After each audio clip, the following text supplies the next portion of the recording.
kulan wasiirka wasaaradda haweenka iyo horumarinta xuquuqul xukuumadda Soomaaliya Sahra Maxamed Cali ay la qaadatay guddiga xuquuq insaanka ee baarlamaanka Soomaaliya oo ay goobjoog ka ahayd wasiirka haweenka wasaaraddaasi Muumino Sheekh Cumar waxa intuu socday kulankaasi looga dooday sidii ay ugu dhiidhi lahaayeen xadgudubyada ka dhanka haweenka iyo sidoo kale sidii baaritaano loogu sameyn lahaa marka ay xadgudubyadaasi dhacaan kadib kulankaasi kadib waxa warbaahinta qaranka la hadlay gudoomiyaha guddiga xuquuq insaanka ee baarlamaanka Soomaaliya Maryan Awees Jaamac waxay ka warbixisay kulankii ay maanta la qaateen mas'uuliyiinta wasaaradda haweenka iyo horumarinta xuquuqul ee xukuumadda Soomaaliya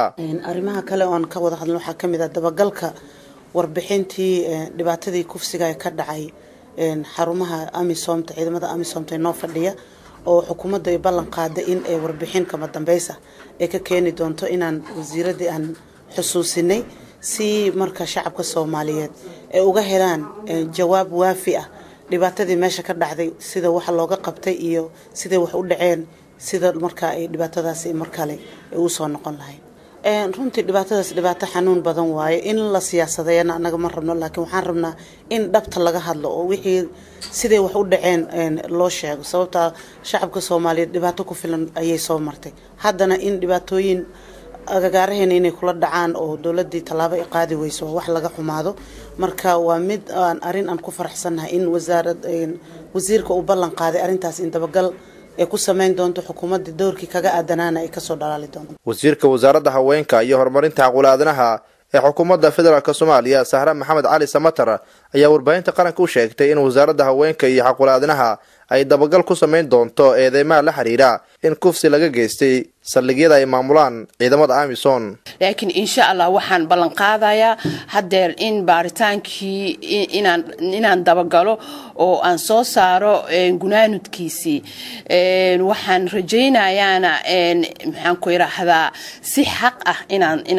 inaan u soo saarnaa oo saameyn ku yeesha inayna noqonin ficilkaas mid mar labaad soo laabta waxaana dawladaha muxuu ahaa deeq bixiyaalka laftirkooda aan ka codsanaynaa in aysan deeq ku siin askar ama ciidamo oo ficiladaas ku kacaya sidoo kale wasiirka wasaaradda haweenka iyo horumarinta xuquuqul Sahra Maxamed Cali waxay ugu baaqday shacabka Soomaaliyeed inaysan ogolaanin xadgudubyo ka dhan ah xuquuqul insaanka waxaan ugu baaqinaa horta annaga waxaan nahay ummad muslim ah kufsi haba yaraatee ma qaadan karno ummadda Soomaaliyeed meel walba joogta dumarka Soomaaliyeed waa inay maxaan ku raahdaa marna aynan ogolaanin xadgudub in lagu sameeyo iska badaaba ku dibadda uga yimidba insha Allah waxaan uga baaqayaa in arintaas mar labaad aysan dhicin